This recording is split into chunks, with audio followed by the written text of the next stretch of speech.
السلام علیکم ورحمۃ اللہ۔ پیارے پیارے اچھے اچھے بہادر بچوں، آج ہم آئے ہیں ایک اور نئی کہانی کے ساتھ۔ کہانی کا عنوان ہے کس کی بطخ اچھی تھی، اور اسے آپ کے لیے لکھا ہے جاوید بسام نے۔ دینو، بینو اور مینو تینوں گہرے دوست تھے، ہر وقت نظر آتے تھے۔ گاؤں کے لوگ ان سے اچھی طرح واقف تھے، وہ جہاں جاتے ساتھ مل کر جاتے۔ تینوں تھوڑے سے بے وقوف بھی تھے، اگرچہ ان میں اچھی دوستی تھی لیکن اکثر بلا وجہ الجھ بھی پڑتے تھے۔ ایک دن جب ان کی ملاقات ہوئی تو بات چیت کے بعد ان پر انکشاف ہوا کہ وہ تینوں گھر سے ایک ہی کام کے لیے نکلے ہیں۔ وہ اتوار کا دن تھا۔ اس دن قریب کے گاؤں میں جانوروں کی منڈی لگتی تھی۔ دینو گھر سے اس ارادے سے نکلا تھا کہ منڈی سے پالنے کے لیے ایک خوبصورت سی بطخ خرید لے۔ اسے بطخیں بہت پسند تھیں۔ بینو کے گھر دوسرے دن کچھ مہمان آ رہے تھے۔ ان کی خاطر مدارت کے لیے اسے ایک چھوٹا سا بکرا چاہیے تھا، اور مینو کو انڈے حاصل کرنے کے لیے مرغیاں خریدنی تھیں۔ چنانچہ تینوں ہنستے کھیلتے منڈی کو روانہ ہوئے۔ دوسرا گاؤں جھیل کے پار تھا۔ جب وہ منڈی پہنچے تو وہاں بہت رش تھا۔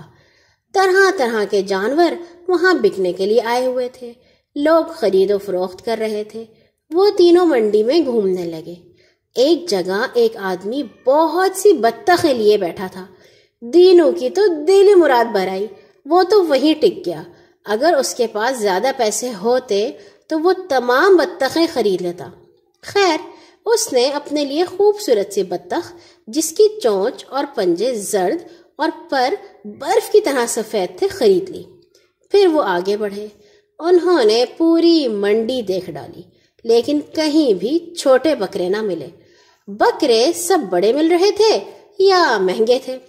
مرغیوں میں ان دنوں بیماری پھیلی ہوئی تھی، وہ بھی بہت کم اور کمزور سے مل رہی تھی۔ بینو اور مینو کی سمجھ میں نہیں آ رہا تھا کہ کیا کریں۔ تینوں دیر تک منڈی میں گھومتے رہے لیکن ان کا مسئلہ حل نہ ہوا۔ آخر دینو نے انہیں مشورہ دیا کہ انہیں بھی بطخیں خرید لینی چاہیے۔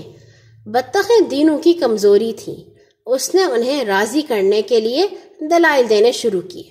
اس نے بینو سے کہا، بطخ کا گوشت مرغی جیسا ہوتا ہے، یہ بطخیں بڑی بھی ہیں۔ اگر تم ایک بڑی بطخ خرید لو تو آسانی سے اپنے مہمانوں کی دعوت کر سکتے ہو۔ پھر وہ مینو سے مخاطب ہوا، تم مرغیاں انڈے حاصل کرنے کے لیے لینا چاہتے ہو نا؟ مرغیوں کے انڈے تو اتنے چھوٹے ہوتے ہیں، اس نے اشارہ کر کے بتایا، اور بطخوں کے انڈے اتنے بڑے بڑے۔ اس نے اشارے سے بتاتے ہوئے اپنے دونوں بازو ہوا میں پھیلا دیے۔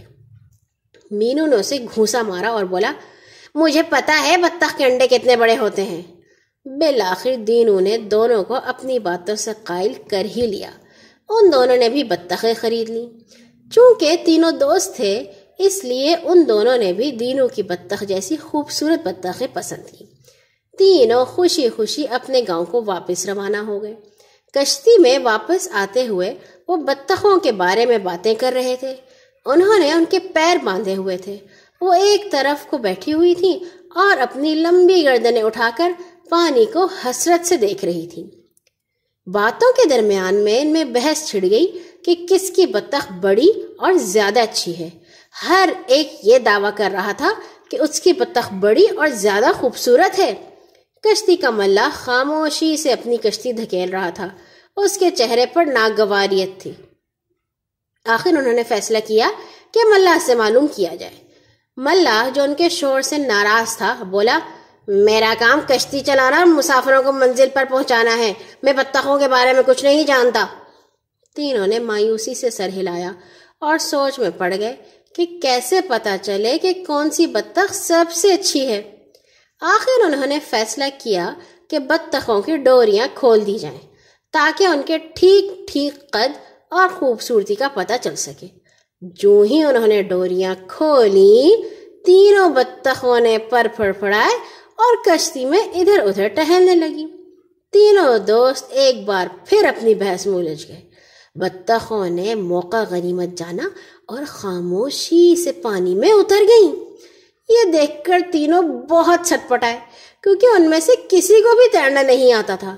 انہوں نے بطخوں کو واپس کشتی میں بلانے کی بہت کوشش کی، کبھی چمکارتے تو کبھی قیں قیں کر کے بطخوں کی آوازیں نکالتے، کبھی غصہ دکھاتے، لیکن بطخوں نے انہیں کوئی اہمیت نہ دی۔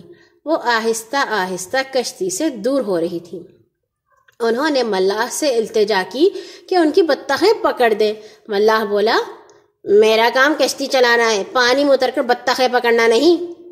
وہ جھنجھلا کر آپس میں لڑنے لگے، ہر ایک دوسرے کو برا بھلا کہہ رہا تھا۔ وہ ایک دوسرے کو قصوروار ٹھہراتے رہے اور بطخیں غائب ہو گئیں۔ یوں تینوں نے بلا وجہ کی بحث میں الجھ کر نقصان اٹھایا اور خالی ہاتھ گھر کو لوٹے۔